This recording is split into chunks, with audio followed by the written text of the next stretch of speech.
Dans une précédente vidéo, je vous expliquais que la psychanalyse, c'est à la fois une théorie, une méthode et une pratique. Aujourd'hui, je vous propose de nous arrêter un instant sur l'un de ces piliers, l'aspect théorique. Car avant d'être un divan, une parole et un silence partagé, la psychanalyse est aussi une immense aventure de pensée. Une pensée plurielle, parfois conflictuelle, souvent passionnée, mais toujours en mouvement. Pour comprendre ce qu'est la psychanalyse aujourd'hui, il faut donc rencontrer celles et ceux qui l'ont pensée, déplacée, approfondie, parfois même contestée de l'intérieur. Et si ce voyage au cœur de la théorie psychanalytique vous intrigue, je vous invite dès maintenant à vous abonner à la chaîne. Ici, on prend le temps de penser, de nuancer, de creuser, sans jamais réduire la psychanalyse à une caricature. Évidemment, vous vous doutiez bien que je ne pouvais pas faire autrement que de commencer par le père de la psychanalyse, Sigmund Freud. Sans lui, il n'y aurait probablement pas de psychanalyse ni de théorie psychanalytique. Freud est d'abord un médecin viennois, un homme de science plongé dans le tumulte intellectuel de la fin du XIXe siècle. Sur son chemin, il croise des figures décisives, Wilhelm Fliess, ami intime et interlocuteur passionné, Joseph Breuer, compagnon de recherche, et surtout Jean-Martin Charcot à la Salpêtrière, dont les travaux sur l'hystérie et l'hypnose vont agir sur Freud comme une secousse salutaire. À leur contact, quelque chose se fissure. La vie psychique ne peut plus être pensée comme un simple mécanisme rationnel et transparent. Peu à peu, Freud ose formuler deux découvertes qui feront scandale autant qu'histoire. D'abord l'existence de la sexualité infantile et puis celle de l'inconscient. À partir de là, tout s'organise autrement. Le rêve devient une voie royale, la névrose un langage à déchiffrer et l'appareil psychique un théâtre peuplé d'instances en conflit, toutes aimantées par ce continent obscur qu'est l'inconscient. De cette nouvelle cartographie de l'âme naît aussi une pratique, la cure psychanalytique. C'est au cœur même de cette cure, dès les études sur l'hystérie publiées en 1895, et plus encore à travers l'analyse fameuse du cas Dora, que Freud découvre un phénomène aussi troublant que fécond, le transfert. Autrement dit, cette étrange façon qu'a le passé de revenir s'asseoir dans le fauteuil du présent, parfois sans prévenir, parfois avec fracas. Et c'est là, précisément, que la psychanalyse prend toute sa profondeur et son irréductible audace. Jung, c'est d'abord un esprit vaste, un penseur aux frontières larges, presque trop larges pour une seule discipline. Auteur prolifique, figure majeure du XXe siècle, il fonde ce qu'il nommera la psychologie analytique. À ses débuts, son chemin croise naturellement celui de Freud. Il en devient l'un des disciples les plus prometteurs, l'héritier pressenti, mais très vite, des désaccords théoriques, et sans doute aussi humains, creusent une faille. De cette rupture naît une œuvre singulière, autonome, parfois dérangeante, toujours audacieuse. Jung n'a jamais quitté la clinique. La cure analytique reste pour lui un laboratoire vivant, mais son regard déborde largement le cadre strict de la psychologie. Il explore les religions comparées, dialogue avec la philosophie et la sociologie, s'aventure du côté de l'art et de la littérature. Pionnier de la psychologie des profondeurs, il affirme que la structure de la psyché, qu'il n'hésite pas à appeler l'âme, s'exprime bien au-delà de l'individu, dans les mythes, les symboles, les œuvres et les croyances collectives. Pour penser cette réalité de l'âme, Jung fait feu de tout bois. Anthropologie, alchimie, mythologie, étude des rêves, traditions religieuses anciennes. Il n'est certes pas le premier à s'intéresser aux rêves, mais il leur donne une portée nouvelle, les considérant comme des messages symboliques issus des couches les plus profondes de la psyché, à la fois personnelles et universelles. De cette traversée foisonnante naissent des concepts devenus incontournables. L'inconscient collectif et ses archétypes, le processus d'individuation, les types psychologiques, les complexes, l'imagination active, le déterminisme psychique ou encore cette idée troublante de synchronicité, où le sens semble parfois surgir sans lien de cause à effet.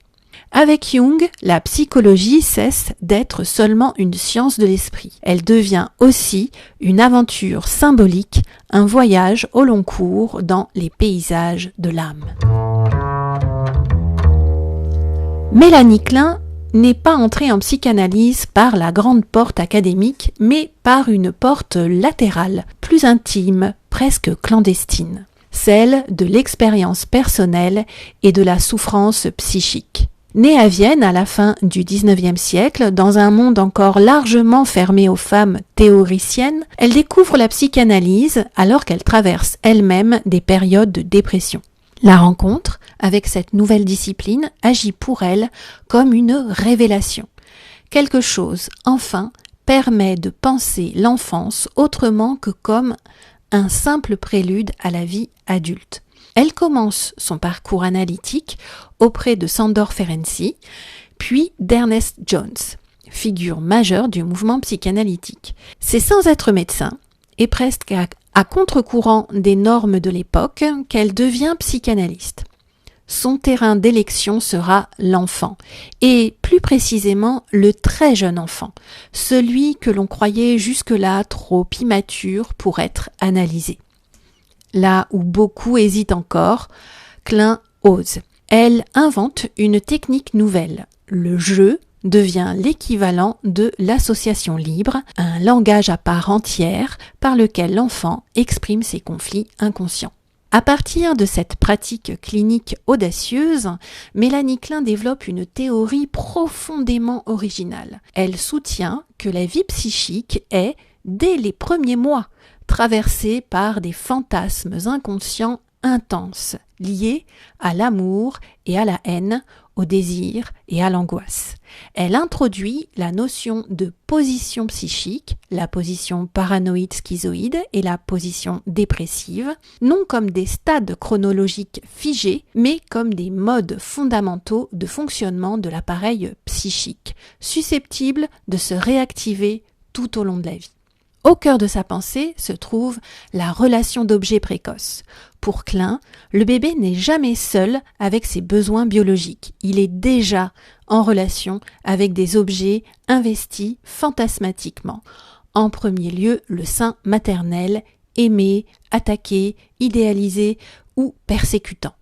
Elle élabore ainsi une théorie du clivage, de l'identification projective, de l'envie et de la culpabilité, qui renouvelle en profondeur la compréhension de la névrose, mais aussi de la psychose. Souvent controversée, parfois combattue, Mélanie Klein a pourtant ouvert une voie décisive, celle d'une psychanalyse qui prend au sérieux la vie psychique la plus archaïque. Avec elle, l'inconscient n'attend pas l'Oedipe pour se manifester. Il est déjà là, vibrant, conflictuel, tragiquement vivant, dès les premiers instants de l'existence. Petite parenthèse avant de poursuivre. Si ces figures, ces concepts, ces déplacements théoriques vous donnent envie d'aller plus loin, de lire autrement, de comprendre plus finement, de vous orienter dans cette forêt théorique, je vous propose de vous inscrire à ma newsletter. J'y partage régulièrement des réflexions, des éclairages théoriques, des conseils de lecture et des contenus complémentaires autour de la psychanalyse. Un espace plus intime, plus écrit pour celles et ceux qui aiment penser entre les lignes. Lacan arrive en psychanalyse comme on entre en scène, avec éclat, avec style et surtout avec une irréductible exigence. Psychiatre de formation, formé à la clinique de la folie, il s'inscrit d'abord dans le sillage de Freud, non pour le répéter, mais pour le relire, mot à mot, phrase après phrase, comme on relit un texte sacré en cherchant ce qui, jusque-là, était resté inaudible. Très tôt, Lacan introduit une idée décisive. Le sujet humain ne se comprend pas à partir d'une psychologie de l'ego, mais à partir du langage. Son célèbre retour à Freud est en réalité une refondation théorique. Il montre que l'inconscient n'est pas un réservoir de contenu enfoui, mais une structure, et qu'il est structuré comme un langage. Avec cette proposition, la psychanalyse change de sol. Elle quitte la psychologie pour dialoguer avec la linguistique, la logique, la philosophie et l'anthropologie. Lacan apporte ensuite une relecture radicale de la constitution du sujet. Avec le stade du miroir, il décrit la naissance du moi comme une méprise fondatrice. Le sujet se reconnaît dans une image qui le totalise, mais qui ne coïncide jamais avec son expérience vécue. Le moi est ainsi une construction imaginaire, une fiction nécessaire, mais trompeuse. À partir de là, Lacan distingue 3 registres fondamentaux, l'imaginaire, le symbolique et le réel, qui deviennent une boussole pour penser aussi bien la clinique que la culture. Il renouvelle profondément la théorie du désir. Le désir n'est pas un besoin à satisfaire, ni un manque à combler, mais ce qui se glisse dans l'écart créé par le langage. De là surgit le fameux objet petit a. Cet objet insaisissable cause du désir plutôt que son but, toujours perdu, toujours relancé. Le transfert, le symptôme, la répétition trouvent alors une nouvelle intelligibilité. Enfin, Lacan redéfinit les grandes structures cliniques, névrose, psychose, perversion, à partir de leur rapport au symbolique et à la fonction du nom du père. Il donne à la psychose une lecture nouvelle, centrée sur la forclusion et ouvre ainsi des voies cliniques inédites. Avec Lacan, la psychanalyse devient exigeante, rigoureuse, parfois vertigineuse. Elle ne promet pas le bonheur, mais une rencontre avec ce qui, en chacun, résiste au sens. Et c'est peut-être là, dans cette fidélité au réel du sujet, que se loge la radicalité de son apport. Didier Anzieux entre en psychanalyse par une double porte, et non des moindres, celle de la clinique et celle de la pensée. Psychologue, professeur, psychanalyste, il appartient à cette génération qui, après Freud et Lacan, cherche moins à fonder qu'à approfondir, à écouter ce qui se joue là où la théorie frôle le corps. Formé à la psychanalyse freudienne, nourri par l'enseignement de Lacan, tout en s'en émancipant, Anzieux s'intéresse très tôt à une question restée longtemps en marge. Comment le psychisme s'appuie-t-il sur le corps pour se constituer ? Autrement dit, par où commence le moi et sur quoi tient-il vraiment ? C'est dans cette zone de contact ou de friction entre la peau et la pensée qu'il inscrit son travail. Son apport le plus célèbre et sans doute le plus fécond est le concept de moi-peau. Anzieux propose l'idée que le moi psychique se construit d'abord comme une enveloppe sur le modèle de la peau corporelle. Avant d'être un sujet parlant, l'être humain est un être contenu, porté, touché. Lorsque cette enveloppe est défaillante, trop poreuse ou trop rigide, le psychisme vacille. Cette notion ouvre une compréhension nouvelle des états limites, des angoisses primitives, des troubles de la symbolisation. Mais Anzieux ne s'arrête pas là. Il travaille également sur les processus de pensée eux-mêmes, sur la créativité, sur l'illusion nécessaire à la vie psychique et sur les conditions qui permettent à la pensée de se déployer sans se dissoudre. Il s'intéresse au rêve, non seulement comme formation de l'inconscient, mais comme espace de figuration, comme scène où le psychisme tente de se représenter ce qui, autrement, resterait informe. Autre apport majeur, son travail sur les groupes et l'inconscient groupal. Anzieux montre que le groupe n'est pas une simple somme d'individus, mais une entité psychique à part entière, traversée par des fantasmes communs, des défenses partagées, des illusions fondatrices. Là encore, Il propose des outils précieux pour penser la clinique institutionnelle, la formation et les dynamiques collectives. Avec Didier Anzieux, la psychanalyse devient une écoute fine des enveloppes, des contenants, des seuils. Il nous rappelle que pour penser, encore faut-il se sentir tenu, et que le travail analytique, parfois, consiste moins à interpréter qu'à réparer les bords, afin que le sujet puisse enfin habiter sa propre pensée. André Green occupe en psychanalyse une place singulière, presque inconfortable, celle de celui qui ose regarder là où la théorie préfère parfois détourner un peu les yeux. Psychiatre et psychanalyste, héritier exigeant de Freud, lecteur attentif de Klein, interlocuteur critique de Lacan, Green ne fonde pas une école au sens classique. Il ouvre plutôt des zones, des espaces de pensée, là où le psychisme semble se retirer, se taire, se défaire. Très tôt, André Green s'intéresse à ce qui ne se montre pas bruyamment dans la clinique. Le vide, l'absence, la dépression sans plainte, la pensée qui ne prend pas.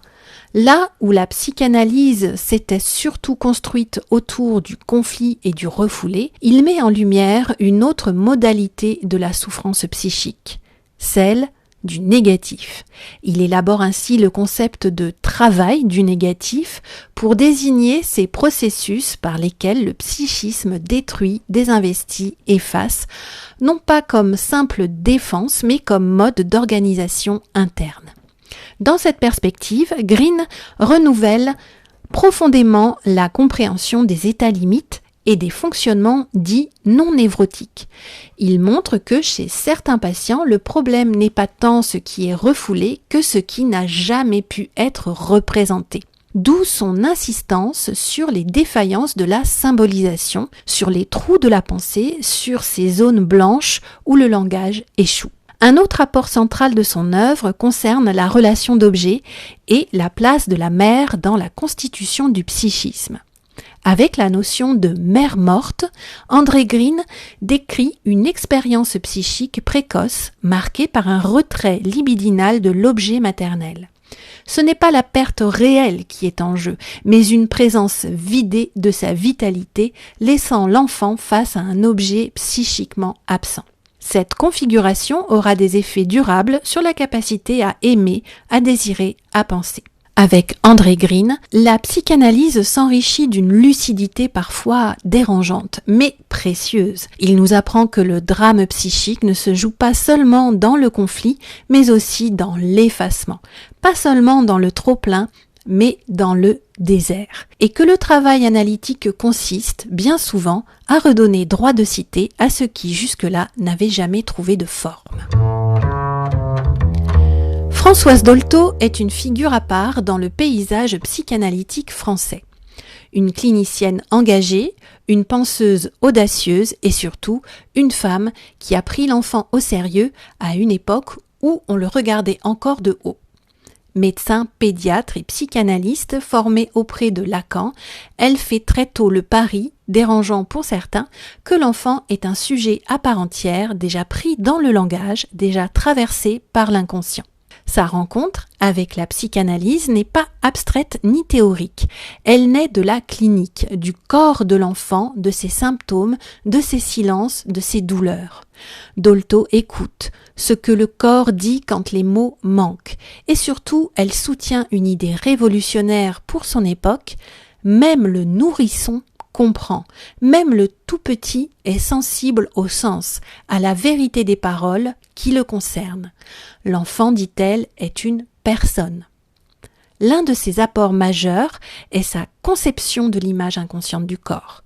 Pour Dolto, le corps n'est pas seulement une réalité biologique ou perceptive, il est aussi un corps psychique structuré par le désir, la parole, les relations précoces. Les troubles somatiques, les inhibitions, les symptômes infantiles prennent alors une toute autre lecture. Ils sont des messages adressés à l'autre, des tentatives de symbolisation là où quelque chose n'a pas pu se dire. Françoise Dolto développe également une réflexion profonde sur la parole adressée à l'enfant. Elle insiste sur l'importance de lui parler vrai, non pas tout dire, mais dire juste. Mettre des mots sur ce qu'il vit, sur ce qui le concerne, même lorsqu'il est très jeune, permet de soutenir son inscription subjective. Le symptôme, dès lors, n'est plus un ennemi à faire taire, mais un appel à être entendu. Son travail sur la séparation, la castration symbolique, la fonction des interdits et la place des parents dans la structuration psychique a profondément marqué la clinique de l'enfance. Elle montre que poser des limites claires n'est pas une violence, mais une condition pour que le désir puisse circuler. Là où l'adulte hésite, l'enfant s'angoisse. Enfin, Dolto a joué un rôle essentiel dans la diffusion de la psychanalyse hors du cercle des initiés. À travers ses consultations publiques, ses interventions radiophoniques, son engagement dans des lieux comme la Maison Verte, elle a fait entrer la psychanalyse dans la cité. Non pour la simplifier, mais pour la rendre vivante, incarnée, utile. Avec Françoise Dolto, la psychanalyse se fait hospitalière. Elle rappelle que le sujet advient là où quelqu'un accepte de lui parler comme à un sujet, même petit, même fragile, même encore maladroit dans la langue, et que parfois une parole juste vaut déjà soin.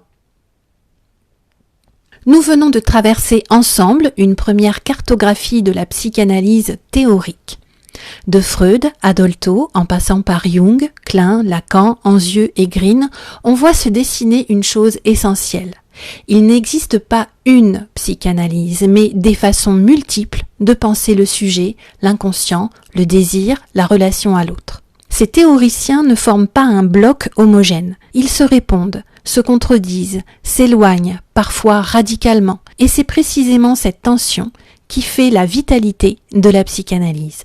Dans une prochaine vidéo, nous irons plus loin encore en nous arrêtant cette fois sur les grandes théories psychanalytiques elles-mêmes, leurs concepts fondamentaux, leurs points d'accord, leurs lignes de fracture. Car comprendre la psychanalyse, ce n'est pas apprendre un catéchisme, c'est accepter d'entrer dans une pensée qui ne se laisse jamais totalement refermer.